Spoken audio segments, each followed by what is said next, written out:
here's the opportunity. You've got to come out to the West Coast. The West Coast, I don't have to tell you, the Pac-12 has been down.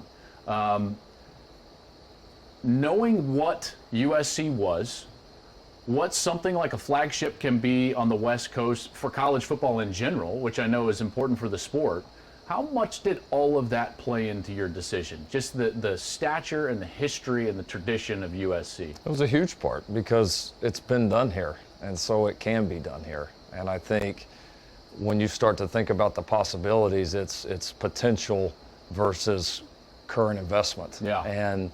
And if you have the big possibilities, the big potential, which USC clearly has. I mean, you could argue maybe more than any program in the country.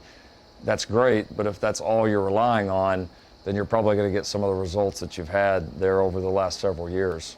If there's a complete buy-in and investment and a hunger by all the people that support this program or are part of this program to do everything possible to get it where it needs to be, that combination is dangerous. Sure. It is, and that combination is what ultimately, drove us to making the decision to come here. So, in this day and age, we just saw Mel Tucker take a job really late in the process at Michigan State, go through a COVID year, and then had 40-some players to his roster this year, and bang, here they are playing meaningful games in November. How quickly, realistically, do you think you can transform the roster to something that's competing on the top end of the Pac-12?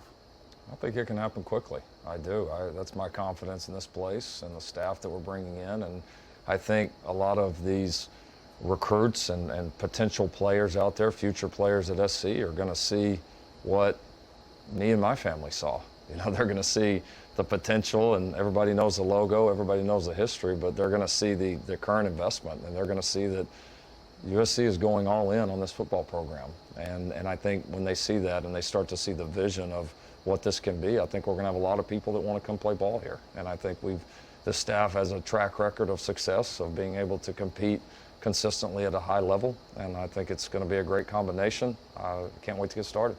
Head coaches are vital, there's no doubt. They are I call them the quarterbacks of college football, right? Because in the NFL, you don't win without a quarterback. Well, in college football, you don't win without a really great head man. That's obviously where they're investing.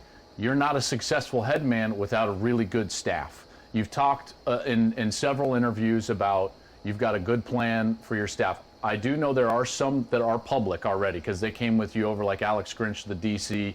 Can you take me through what you do have solidified as far as a staff moving forward? Yeah, Alex Grinch, who's one of the top defensive coordinators in football, had a remarkable turnaround for our defense at Oklahoma. He'll be our defensive coordinator. I'm proud to have him here. He's been phenomenal.